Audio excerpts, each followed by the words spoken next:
Okay. Come on, poops. There we go.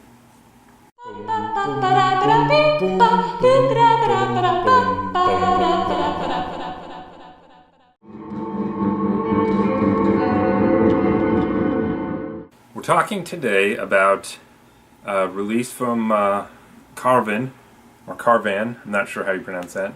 Carven. This one is Carven Le Intense, as you can see there.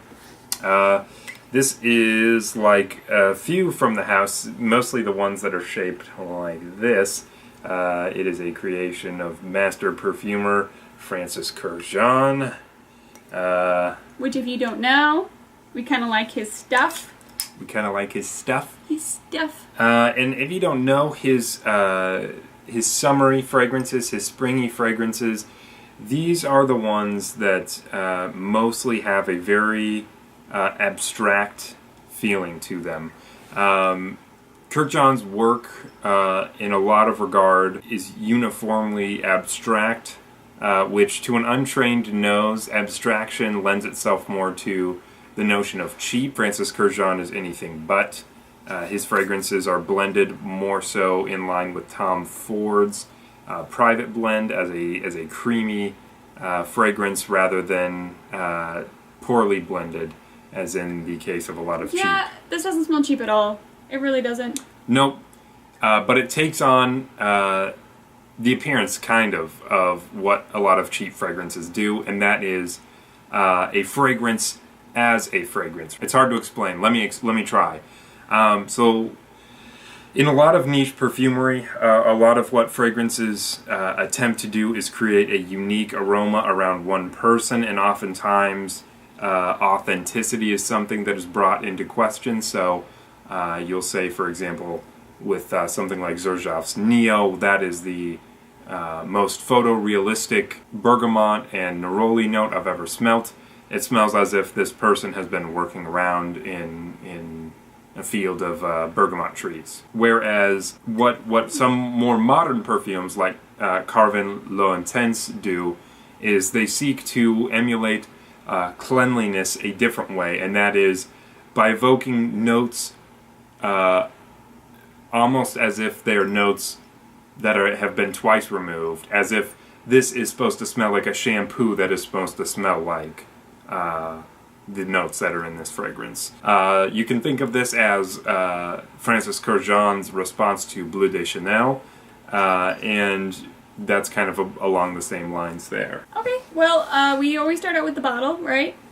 Right. So let's go. Let's go crazy. So you have this very solid white block that goes down to some shoulders with a rounded cap, which has Carven's name in the top.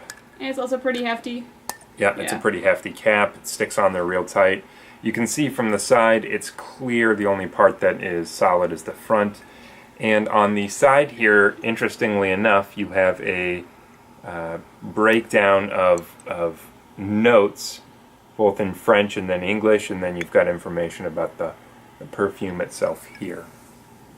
Which, as I said, I think that's fun. I also think that having the notes on the side of the bottle is kind of cool. I know some perfumers and houses like to keep the notes secret, but I mean, I think it's cooler when you can, look for certain things, you can hunt for them, play I Spy with the notes. It's fun. So, it even lists the genre of fragrance, or kind of genres of fragrance there on the side. You can see citrus, aromatic, and spicy. Okay, so what would you rate this bottle? I'd maybe give it like a 6. It's nothing exciting. I like the all-white front. I think that looks really sharp. And it's not, I was afraid that it'd be super easily dinged, but I don't feel like it's gonna, scratch away the white really easily. Yeah. But, I don't know. I mean, I think it's a sturdy bottle. The aesthetic of it, maybe a 6 tops. Overall, I don't really so much care for it. I like that the cap is movable while still being extremely tight and heavy. Yep. Okay, let's spray it. Let's talk about the fragrance itself. Ooh. So pretty solid sprayer on these guys. I really enjoy this one. We got this in a Swaps, right? In a Swapsies. And I think the first time you wore it, I'm like, wow, wow, wow. And every time he wears it, I'm still like, wow, this is so nice. This is my jam. Keep on partying until the AM. This is really great. It's clean. It's refined. I really enjoy this. It smells like sunshine. Like, this is definitely more of a daytime. It's more of a spring, summery type. It needs to be warm weather. I don't think you could wear this in the fall or winter very well, even though I might ask you to because it smells so good. You definitely get the hint of citrus because it kind of smells, like, as I said, clean. It really doesn't seem to have a lot of dimensions to it, but I also don't know the notes that well, and I can break down fragrances that well. But it kind of sounds like a one note, a one tune for me, which isn't necessarily a bad thing. Sometimes that's really nice. In a weird way, it smells like someone just did the laundry and is letting it air dry outside a citrus farm. There you go. That's what I'm talking about. That's about what it smells like to me. There you go. Yeah. So while you're smelling that, let me read you the notes. Tell me what you think you can smell. The first one, lemon, for sure. Yep. So there's lemon. Can you smell the grapefruit? Yeah, a little bit. Oh. What about the cardamom? Ginger. A little bit. Birch tar. No idea. Cedarwood. No idea. Moss. No idea. Mint. Maybe. Lavender. Maybe. Amber. I know what amber smells like. I can't smell the amber in this guy. Yeah, I would call this, the notes you strongly get out of here, would be lemon, mint, lavender, and honestly, to me, ginger. Those are the really strong notes out of here. I don't really get much of the cardamom. I mean, there's a slight hint of cardamom, but to me, honestly, the ginger plays a larger role on the spicy front.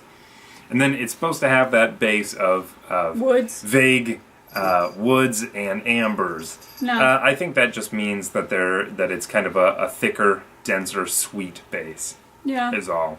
Because it doesn't smell woodsy at all. In a lot of ways, even though this isn't perfect, in the ride Soarin' at Walt Disney World, you get to go on like a fake like hang glider, and at one point you go over like a orange farm, and they smell like they pump into the room orange fragrance. That way you can smell. That's kind of what it reminds me of. Yeah, this smells very creamy to me, yeah, and very clean at the same time. This is it really embodies the color white. Yeah. I mean, that's the best, like, the creaminess of cotton and clouds and that good jazz, but the cleanliness of the fact that it's white, it's clean, it's pure. Yep. Yeah. And they did a well choice by doing that white. As far as Francis Kurkdjian's creations go for the summer, he's a massive fan of lemon. Tons of his creations utilize lemon. Lemon. And I think with lemon, usually, like mint and pine in American culture, these are probably three of the hardest notes to work with because of all their associations with toothpaste, cleaning solutions, trash bags, things like that. I mean, there's even lavender that's in a lot of those sort of things too. That's true, but the lavender that's utilized rarely reflects any of the lavender that's used in fragrance. Fair. So usually with lemon, you're getting either some type of cleaning solution, some type of lemon head smell. Ooh, lemon heads. Or you're just getting like a really weird, vague citrus. But here I think it's done marvelously. And I think usually Francis Kurkdjian is one of the only people I would trust to do right by lemon. So what would you rate the fragrance? The fragrance? Yeah, what would you rate the... 8.99. 8.99? It's almost a 9, but it's good. It's really good. Yeah, I stand by that. That's fair. I think it's not great, but it's damn good. But it's damn good. It'll beat out Bleu de Chanel any day, in my opinion. It projects pretty well. It projects well. It lasts forever, and it's really strange because you'd think with all these notes that it wouldn't. I mean, mint goes away quick in fragrance. So does lemon. So does grapefruit. It sticks around. It sticks around a long time. Yeah, long time. Who would wear this? Who would wear this? You know what? I'm gonna go outside the bounds of our usual game here. Oh man. Yeah. I'm going to say this would be worn by the average Joe. That's fair. Not a fictional character, just a universal character. Average Joe. That's not It's saying not a bad anything thing, bad about no. it. No. I think this truly embodies the essence of a dumb grab. That's a great dumb grab, though. You It's- can't go wrong with this dumb grab. I also am going to kind of go a little weird on this one. I feel like this would be what people would use in commercials when they're trying to use, like, sex to sell something.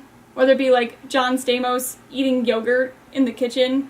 Like, this is what John Stamos would smell like. Or, you know, the Brawny Man. Or, I don't know. That's, like, I know it's not a very good idea, but I can't think of any sort of fictional character or a live character I think would do this, but I think advertisers, if 4D TV becomes a thing. So both of us are saying generally this is something that's been created to smell pleasant and sell. Yes. And sell and sell and sell. Yep. And we will buy and buy and buy. Yeah. Yeah. If you're looking for something that is, summer's almost over, but if you're looking for something that's a good spring summery, that's a dumb grab, it's pretty much versatile. This is definitely, I think, would be a good dumb buy or blind buy.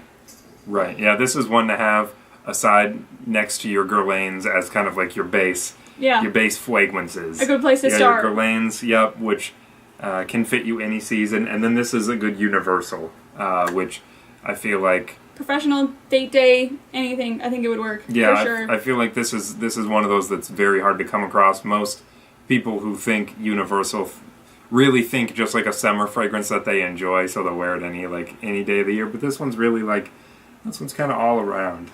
So, but yeah, that's kind of our 2 cents on this guy. Is we recommend it for those who are experienced and those who are new to the game. It's pretty great. Yeah, here, take a smell. Come on, it's pretty good. Just Can't you smell it? Just smell it. Just Can you take smell a it? smell. Smell it already!